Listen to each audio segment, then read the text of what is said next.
One of the hardest questions that adult children struggle with is, when do I step in and maybe provide help or assistance or sort of become that caregiver, or am I just overreacting, right? So one of the questions we get is, how do I know when is the appropriate time to actually step in and help or maybe hire services? And so, yeah, so there's no magical time for that. And by the way, my name is Vitaly. I'm with In-Home Senior Care. I'm not a professional speaker. I'm not a YouTuber, but I've been in home care since 2003, and I love to help family caregivers who struggle and try to figure out these things and just share the experiences that we have. We are located in Burnsville, Minnesota, and like I said, we've been providing care to seniors here locally in their own homes since 2003. In this video, I want to share with you just signs that you should be aware of and you should be more tuned into as you visit, as you have conversations. And so that would give you an idea of like, when should I be concerned versus like, well, you know, obviously as a person ages, they're going to have some deficits.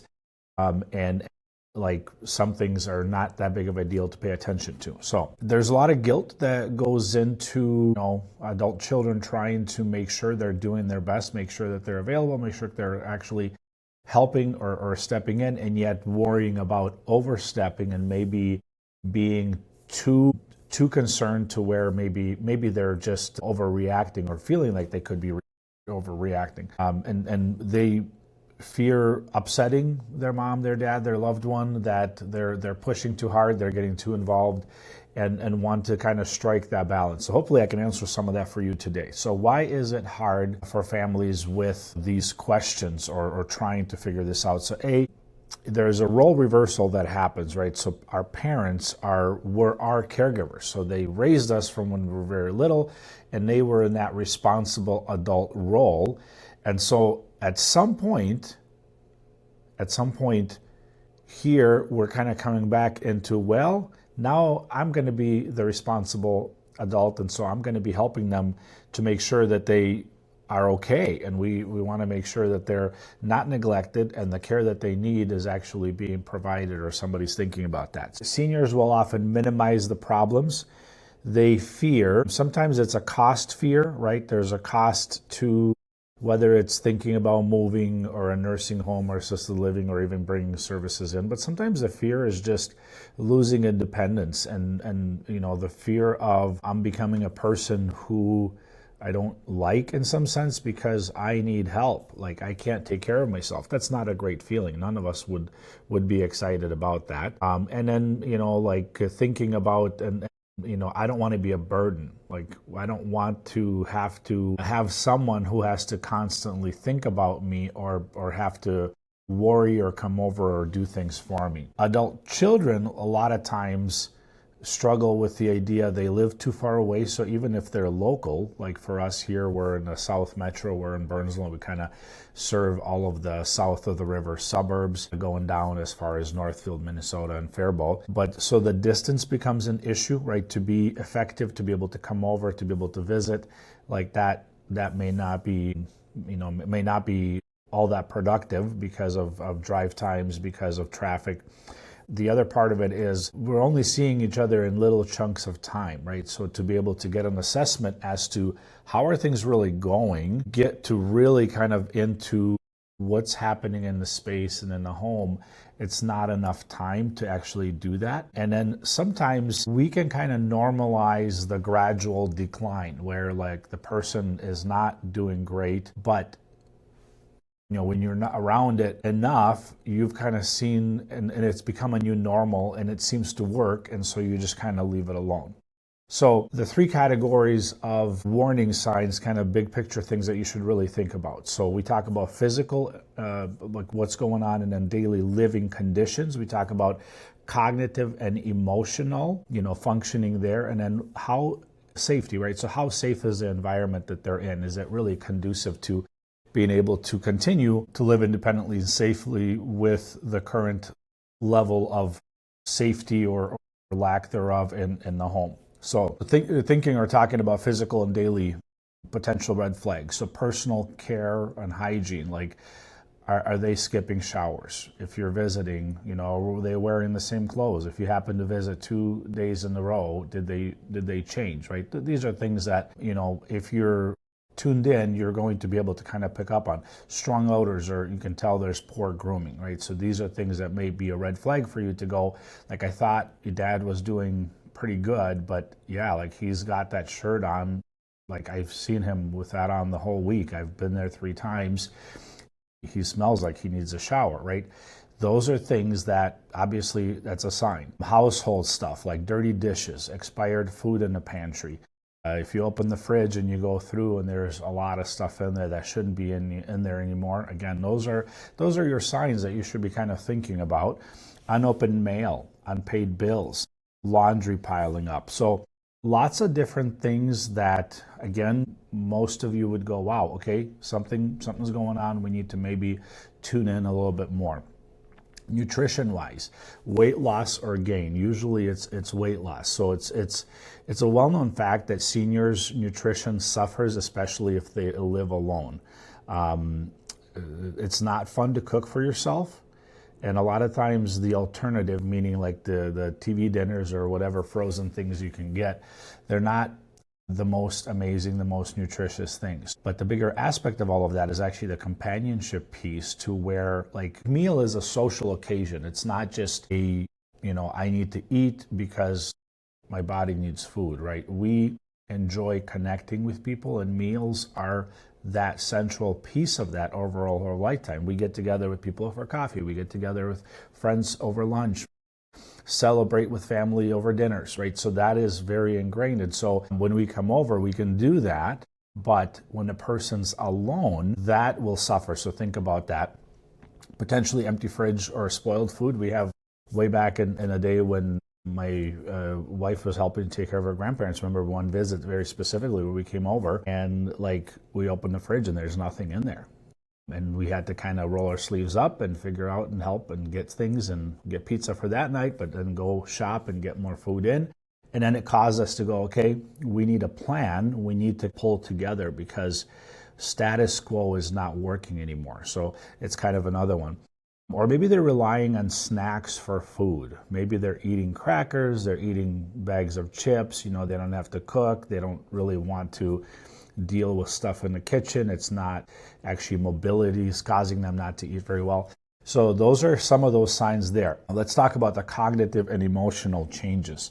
So memory issues tend to be a little bit more apparent. That's where people will start to pick up on the fact that, oh man, something is not going great.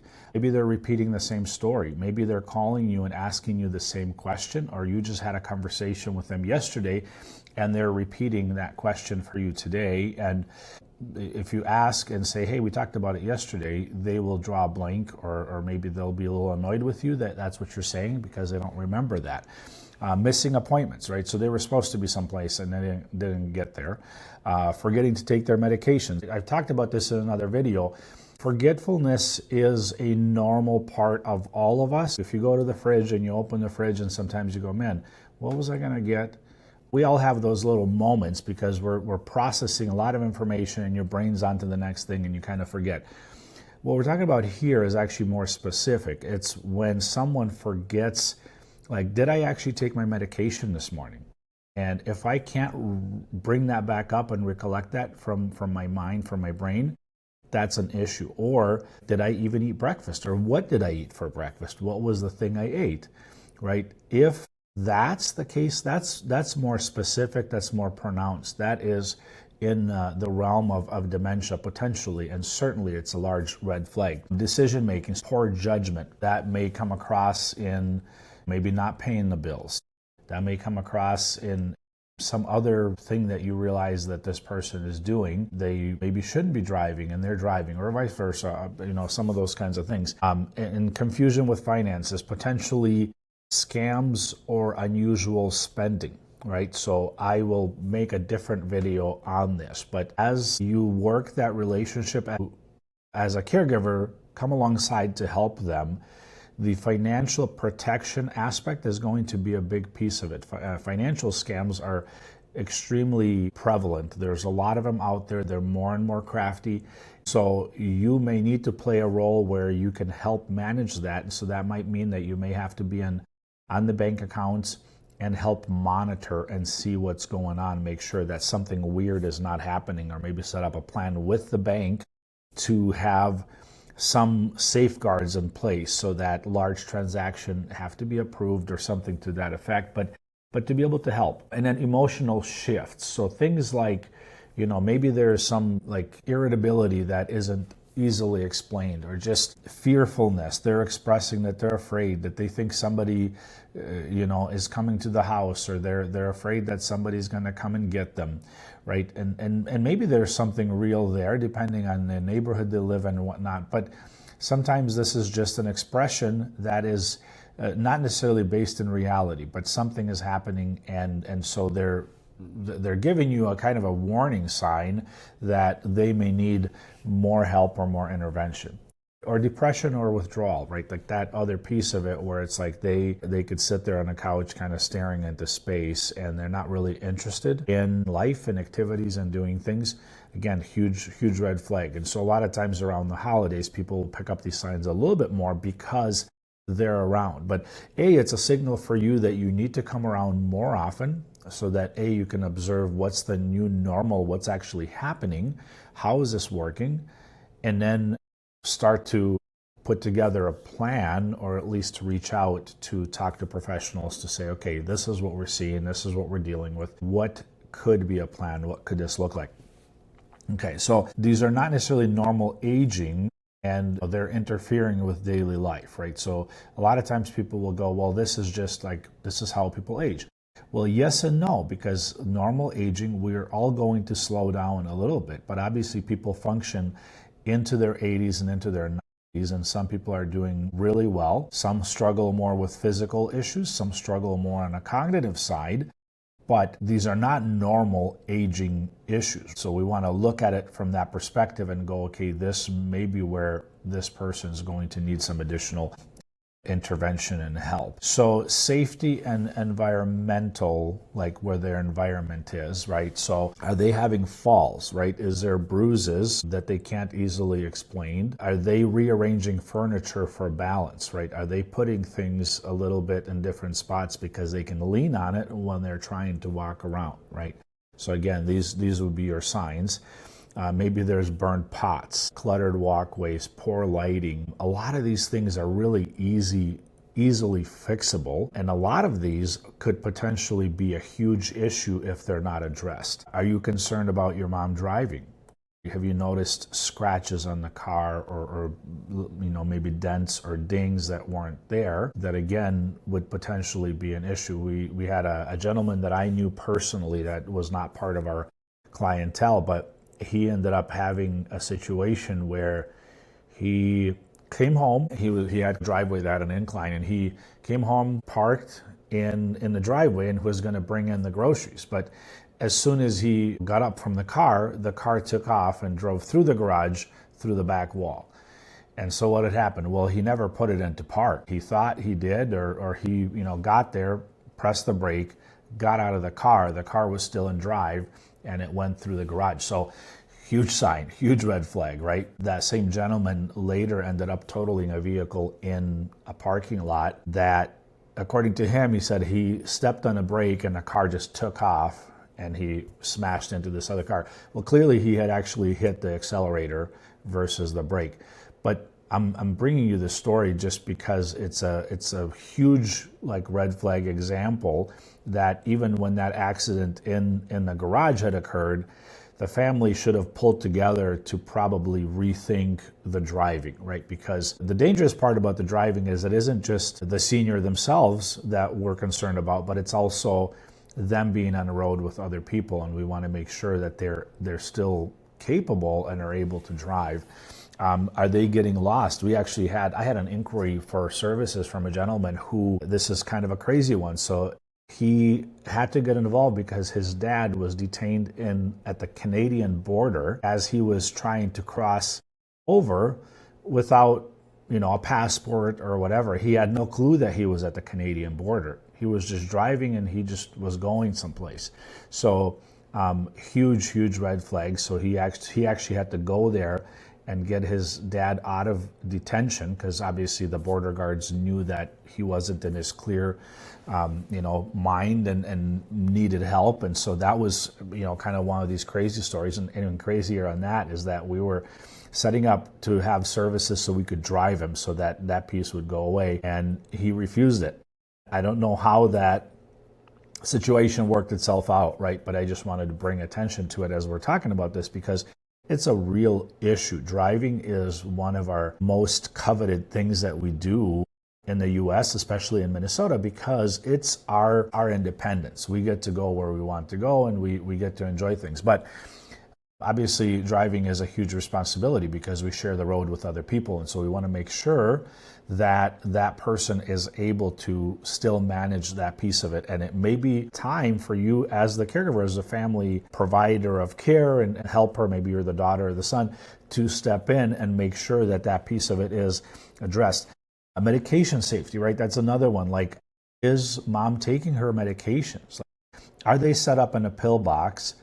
If you're there, are they being taken? Are some doses being forgotten? Is she potentially double dosing? So that piece alone, the medication, could be such a huge issue if somebody's really messing it up, that they might have other cognitive issues because of either over-medicating or under-medicating for what they really need. Maybe they have outdated prescriptions. Maybe whatever they're taking, they shouldn't be, and how is the pharmacy and the delivery and all of that, right? Are they still managing all that, or are you helping? And so if you're helping, or if you're not helping, maybe it's time that you step in and help with some of that. So as I wrap up, just wanted to talk about a couple of things. So a lot of times the adult children will miss things because they don't really have their brain turned on in that aspect, right? They're just there. Oh, hey, how's it going? It's the conversation, the polite, how's the weather, how's the Vikings, how's the Twins, whatever it may be. And they're not really tuned in. They're not like a detective would be to kind of scan their environment and what's happening and what I'm hearing. Is it jiving with reality, or is there some disconnect, right? So the parent could potentially do some cleanup before the visit because they're maybe noticing the signs in themselves and they're concerned that you're going to pick up on it and they don't want you to come in and start to take over and help them too much. Most people struggle with the loss of independence. Totally understandable, and they don't want that over-involvement from family. Maybe they're relying on neighbors. Maybe they've developed a relationship with somebody there, which on the one hand is great because somebody's there that can help keep an eye on things, but sometimes it may be too much. Maybe they're asking the neighbors to do too much. And at the very least, if it's happening, you should at least make a connection with that neighbor and to make sure that they could feed you some information in terms of what's really happening and how things are really going. They may say, I really don't want to bother you. I know you're so busy. You've got this job, you've got your kids, you've got your family. I just don't want you to have to deal with my stuff. Like, I'm fine. And maybe you're getting increased phone calls for small issues. My mom, I think this was maybe 2 weeks ago, but she ran out of her blood pressure medication. And her doctor had moved to a different clinic. I had to do a bunch of phone calls. She had to have another appointment because she couldn't prescribe without an appointment. Anyway, it took a bit. She probably went without the blood pressure medication for maybe 4 or 5 days. And when it was available at the pharmacy, I went to pick it up, and she must have called me 7 times that day. So, are you coming? Where is the medication? And depending on the phone calls you're getting, are they relying on you for just information, or they're asking you this or they're asking you that? Realize that it may be a sign that there may be more need. They may need more assistance. So when is it time to act, right? Again, what's the magical thing that says, okay, I need to get involved, or maybe I need to bring services in.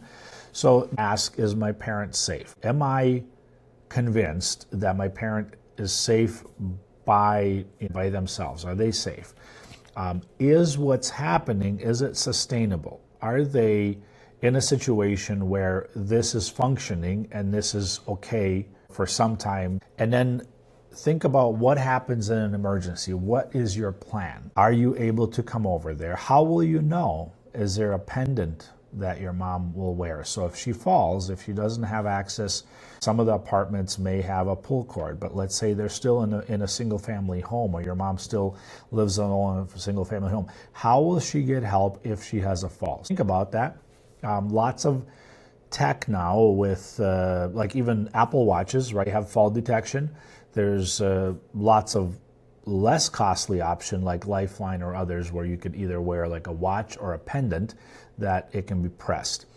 I know that with my wife's grandparents, we actually had cameras set up in a living room and in both of the bedrooms, and it allowed us to be able to see what's going on in the home. Some of you may feel it's too intrusive.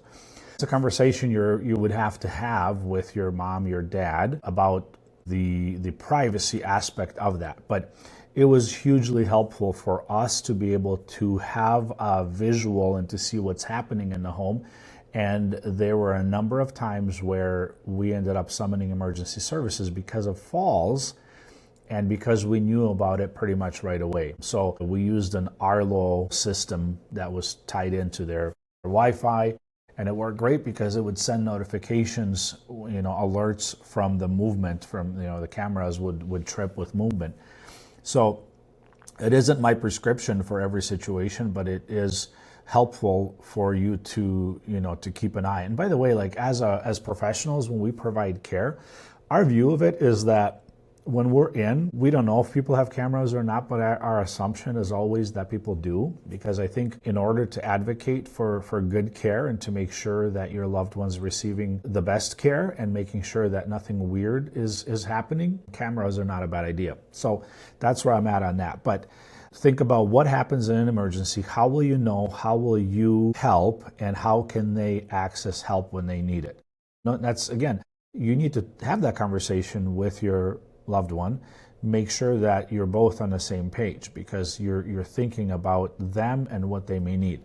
So how do you start this conversation? So you need to make sure that you talk about being concerned, and you're not there to try to take control away from them and to try to run their life, right? But like, you're concerned and you want them to be okay. What if something happened? How would they be able to get help? You can talk about, like, I've noticed statements, right? Like, I've noticed that you're having a hard time. Your laundry is all the way down in the basement, right? Like, that's a huge falls risk. What if you lost your balance and fell down those stairs, right? Like, that's a very valid concern, and to be able to communicate that. Now imagine, somebody who's maybe 80 years old having to carry a basket of laundry up and down those stairs. That's a dangerous, dangerous situation. Focus on the safety and focus on the positive of why you are involved and why you're having this conversation. So focus on the idea that, like, I would love for you to be able to stay here, stay in your own home, and have that independence and to just live here. But I've noticed, and here is my concerns. I want to make sure that you're safe. I don't want to, come and find you on the floor that you fell and you couldn't get up and you couldn't get help, right? And then talk about small and gradual help. Everybody is afraid of major changes. And so bringing that conversation to how can we put this together so that you can get what you need and you can stay where you want to stay, and I can have the peace of mind to know that I don't have to worry myself all day because I don't know if you're okay or if something happened, how you would be able to get the help. Make sure you avoid the ultimatums, like labels like you can't do this anymore, right? The accusatory type language. So make sure you're coming to this from a positive and that you want to come alongside and do your part to just help them make sure they can do well. So what can help at home look like? So it's companionship, right? We talk about companionship as the foundation of everything that we do. People have a weird or a hard time. It feels weird to them that, like, well, like, I don't need a companion. Like, I don't none of us want to admit that we need someone that we could talk to and they would be helping us. So nobody really signs up for companionship as the service, right? But even as we talked about the meals, it is awkward to eat a meal by yourself, to eat it alone. And especially, like, think about this, like maybe you're in your prime and you're a professional, and sometimes grabbing a quick lunch by yourself is maybe the thing you really like, because you're busy and you don't really want to have a conversation and a chit chat. But don't think of it that way, because think of let's say your mom is 85 and she's alone all the time, and like eating a meal alone in your own place is not a lot of fun, and cooking that meal for just yourself is probably even less fun. And so companionship is foundational to everything that we do. And so it's that connection and that relationship. But it's like when we make a meal, when meal making is part of our care plan, it is that caregiver is going to sit with that client unless the circumstances and the request from the family is very specific to where we may be doing some other things. Usually that's a pretty central component of the care that we provide, is to actually sit with them and eat. Now, we can help with bathing or dressing. So bathing typically is a large trigger where people will say, well, I've been helping my mom and it's going pretty good, but now I really don't feel comfortable with her taking a bath by herself, so we'd like to hire someone to actually do that. I don't feel very comfortable doing that piece of it. And so that may be a trigger where they actually will bring care in.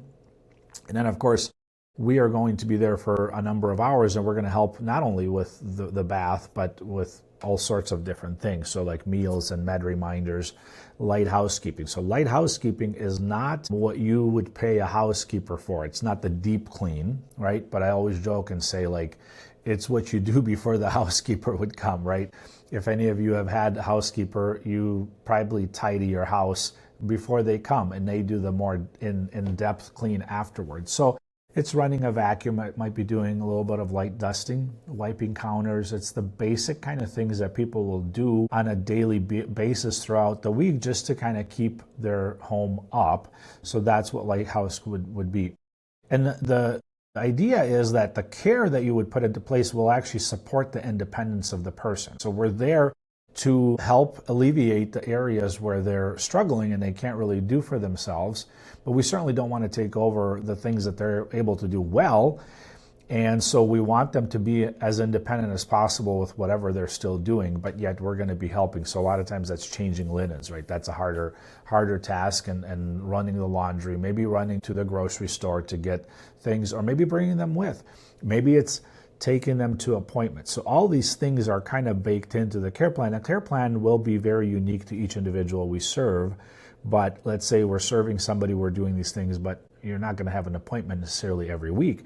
But within that care plan, in the next 3 months, there's an appointment, or maybe there's an appointment every 6 months or quarterly.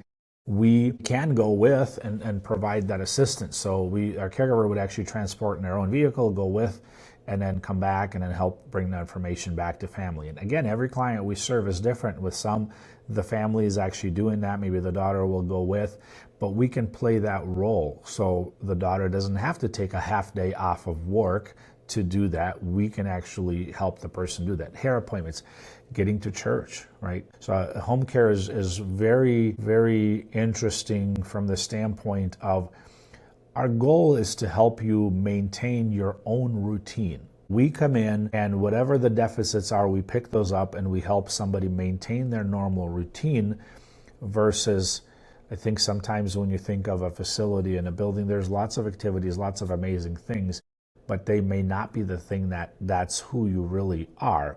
We will come in and really allow you to be who you really are, and let you continue your normal lifestyle, but with a little bit of assistance. And our care is customizable and it's flexible, meaning what one client needs is different than what the next client needs. So that care plan will be customized, but also flexibility, so that in that first 2 weeks, it's an idea of like, okay, here is what we're actually doing. And then in a little bit, you kind of get an idea, man, this is working great, but we could actually use help on Saturdays because of this. Or maybe it's Sundays because we'd like to get mom to church. It may also be where, like, for example, to provide care to someone that's like after a care episode. Maybe they've had a hip replacement and they need a lot of care. And then as they're getting stronger, we will reduce that care. We can continue with more if that's what the desire is, but a lot of times we can reduce it because their physical needs have gone down and they're able to do more and more for themselves, but they still may need some level of support. We can go up and increase, we can come down and really customize it to the specific needs for the person. So main thing I want to finish with is by looking at some of these signs and understanding and getting care in, you want to do that because you will hopefully prevent a major crisis like a fall and a fracture. If you get services or if you get maintenance care early, that will pay you dividends where you can get a little bit of care for a long time. You know, we've been very privileged to have a number of families who have gotten to serve for over 10 years at a single care episode. And a lot of times that starts with very, very minimal care. And we do that for years and then increase and increase when that person gets to the point where they're needing more assistance. And that's just where they are as they're aging and their body is declining and needing more care. So starting earlier will help. It'll be a lot less expensive, and hopefully you're setting up a safety net to help that person age and continue to do that really well. So I'd love to have comments, critiques. I'm not a professional speaker, as I said before, and I would love to hear how I could do better with these videos and ideas of what else I could share that would be helpful to you as a caregiver.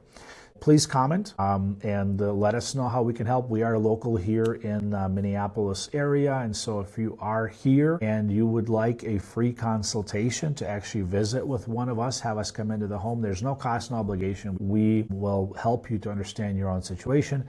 We will help you connect to other resources if we're not a good fit. But thank you for your time. Have a wonderful day.